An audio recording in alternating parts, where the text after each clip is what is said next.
Good morning. Welcome back to Congress. For the last 2 weeks, we were out and we were in our district. We're back. We're looking at a schedule for a floor that has two bills that are simply amendments. That's not what the American public is asking us to be working on. We're having a discussion and negotiations with China. China is no longer our number one trader.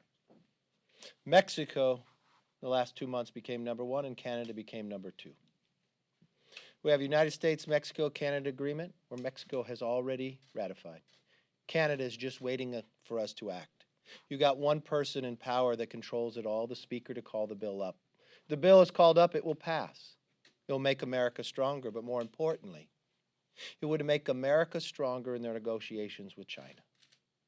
Something that we look forward to find out what the next century will hold. But none of that is being done. We're 13 months away from an election where the American people get to decide on their leaders. But in the House, there's something much different.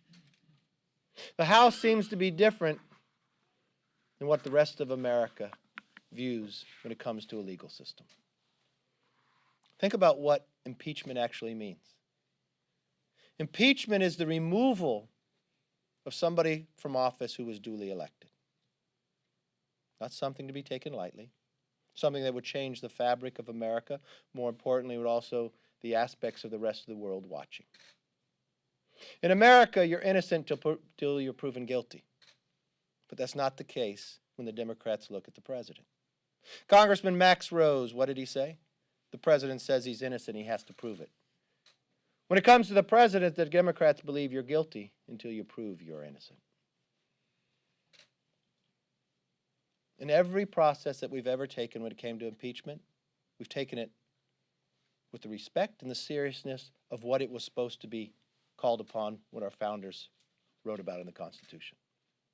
We believed it was so powerful of a decision to make that the whole body should have to vote on it.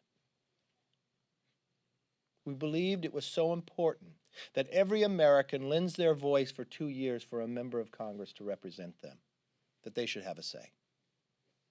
That there should be a process that should be fair, because not only would America look at it, the world would look at it. Because America is more than a country, America is an idea. An idea so powerful that millions of people in Hong Kong will come out in the streets to crave for the right of freedom that America holds. But in this Congress today, it has a whole different playbook. No longer, as I said, are you innocent until proven guilty. No longer are chairs held to a standard of honesty. When you serve on the Intel Committee, it's a little different than any other committee in Congress. Why? Because you are privy to read and to know information the members of Congress do not. So when you speak from an Intel Committee perspective, members listen a little longer. Could you only imagine a chair of a committee who would look the American public in the eye and say, you have proof? Beyond circumstantial evidence, we have proof. America takes that serious. They took it so serious, we spent 2 years, millions of dollars, different agencies going to different countries with our greatest experts to find out that person lied. That person then looked in Americans' eyes again. So there's a whistleblower. There's quid pro quo. The whistleblower is being withheld from even coming to committee. They asked, do you know who this whistleblower is? No, we do not.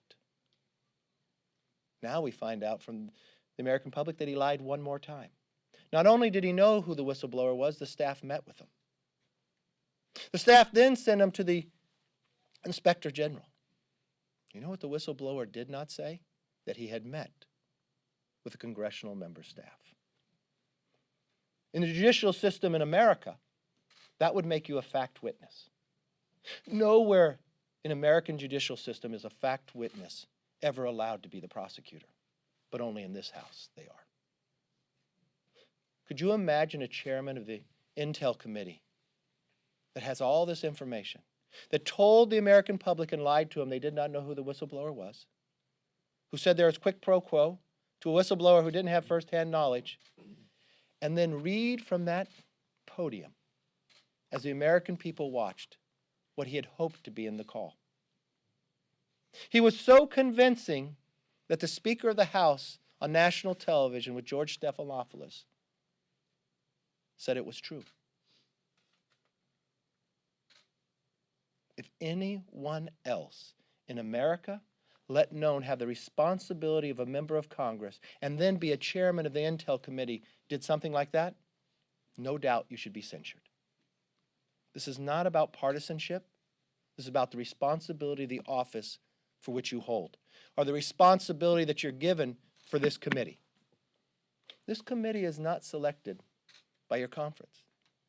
The Republicans are selected by me, and the Democrats are selected by the Speaker. To not hold the responsibility for an individual who continues to lie to the American public in a position to have information that others cannot within Congress goes against the framework of who we are.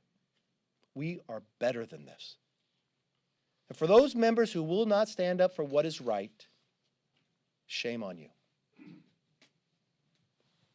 In the system of America today, you have a better chance and luck of getting a fair judicial system in China than you do inside Speaker Pelosi's house. That's appalling. That's not the America we know and love.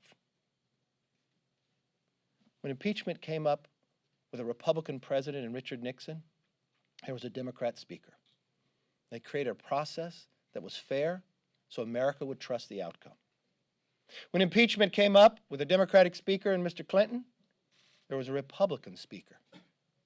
And they made sure everybody had a voice and a process that was fair because they knew the responsibility of what they had for the American public to see and understand for whatever decision they had to make at the end. That's not the case today. It's not even in the Judicial Committee where America can see it. It's behind closed doors with a chairman who has lied 3 times to the American public, looking them in the eye. And somehow we're supposed to trust what comes out of that? And they deny members of Congress who are lent the power and the voice of the American public to even read what goes on. They deny members of Congress from even the ability to sit inside that committee. I sent the Speaker a letter asking 10 simple questions. The questions were not made up by me. The questions were the process that we've always handled this before. The questions go to the sheer fabric of what America's judicial system is about. Would you treat somebody fairly? Would each be able to subpoena somebody? Would you be able to cross-examine? Would whoever you're going to impeach be able to have a legal person inside there? Would they be able to offer a witness? Because that's what happens in America. Because we believe in the rule of law. But not inside Nancy Pelosi's house. There's so much more we could be doing and should be doing. From strengthening our economy and our debate with China, to lowering prescription drugs, to making sure our military has all that they need to defend us around the world. In a few short weeks, we'll be coming upon whether we have to face another continuing resolution or do the job what American public asked us to do. The question will raise to every single member inside this House. Did you spend your time on impeachment, or did you spend your time on what you're supposed to do what the American people asked you to do? Unfortunately, that answer today for the majority is no. They have wasted 3 years. And the saddest part of all this, just like Adam Schiff, they looked the American voter in the eye and they promised them something. For the last election, they promised they would be different. They promised they would focus on the issues that America cared about. But that's not the case. Not only are they so upset by the last election, they'll change the legal system of what we've known America to be simply to change an outcome of a duly elected representative. That is why we will fight it. That is why I think the American public wants to have the answers. That is why this Congress, this week, will take up 2 amendments called a bill, and that's all will be focused. That's an embarrassment. More Americans know about an investigation than they do anything that this Democrat Socialist Congress has accomplished. We're better than this. Yes. Mr. McCarthy. Leader, I hear all of you attacking the impeachment process, but none of you defending the president's actions. Do any of you think it was okay for the president to ask more than one foreign nation to investigate his campaign rival? The president wasn't investigating a campaign rival. What the president was trying to get to the bottom, just as every American would want to know. Why did we go through 2 years? Why did we have this Russia hoax that actually started within Ukraine? This is an open case that the Attorney General is investigating. The president simply said, would you work with the Attorney General? Every single day in America, we work with other countries to solve open cases. There's nothing that the president did wrong. There's nothing that the president did within that call that's impeachable. And you know what? If the speaker would have waited 48 hours to have the transcript, we wouldn't putting America through this. If Adam Schiff, and this would be a good question for the speaker, did the speaker know Adam Schiff's staff met with the whistleblower?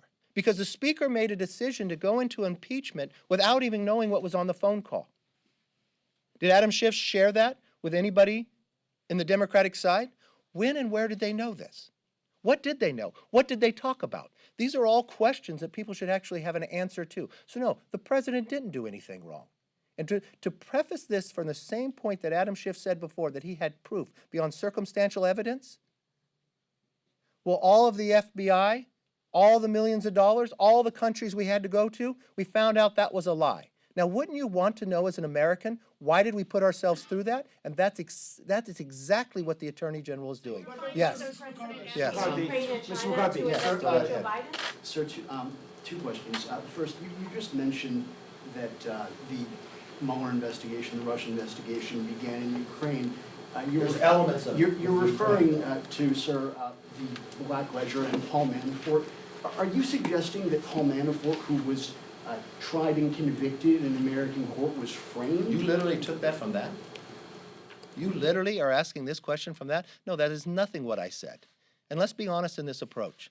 What I am saying is I want to know why we went through this for 2 years. I want to know where it came from. I don't know where it started. I don't know where it is. But what we know for, on the facts, with you go through on the Mueller investigation, yeah, some of this was developed within Ukraine. So why shouldn't we ask that question? Why shouldn't we ask that question to anywhere that we know it? If we don't know the answer to it, and if you want to extrapolate something that was never said, that is wrong. So what I said is I want to get to the answer of it, to the bottom of the answer to the question. Thank you. Mr. McCarthy. Republicans are being critical of Democrats right now for lack of transparency in this process, but the White House has said that they are not going to turn over any documents. Yesterday, the Vice President put a letter out saying he does not plan to turn over any documents. How is that transparent in this process? Well, I think you would go back to the White House and ask if they had a fair process, would they act differently? We have. I think from the aspect, if you went through the same process, you'd have transparency. If you want to talk about transparency, how transparent it is if a member duly elected of Congress goes down to the intel to read a transcript of a question that just went through an interview. But the member of Congress is denied the right to even read it. But if you're going through, and I'm answering your question, it's about transparency, is it not? I would not participate in this process. I do not think Congress should participate in this Congress unless we have something that is fair and set up just as every Congress has done before. If that was the structure, I would participate. If that's the question you want to have. Yes, ma'am. Rudy Giuliani, the president's personal lawyer, is under investigation. 2 of his associates who helped him on the ground in Ukraine also were arrested last week. First question, do you think he should still be the president's lawyer? And second question, do you have any concerns about his role in the Ukraine episode, and should he come up here to Congress and speak to lawmakers? That's a question for the president about being a lawyer. I think there would be other people I would have represent myself. I don't know from the point of view of, what was your second question? Do you have any concerns with Rudy Giuliani's role? Rudy Giuliani has a right to try to get to the bottom of it, especially when you just put America through this for more than 2 years. I think all of America wants to have the answer to that question. It would be appalling to me that we would not. Think about what we just went through. Think about how many millions of dollars we spent. Think about what was said. Why should any president, regardless of party, be held through this? Why should we as a nation be put through something that was such a lie? You know, maybe it fundamentally didn't start in Ukraine. Maybe it started at the DNC when they spent $6 million of hiring somebody to create it. But the one thing I want to know, I want the answers to the question, because I don't want either party to be able to use something like that again. Thank you very much.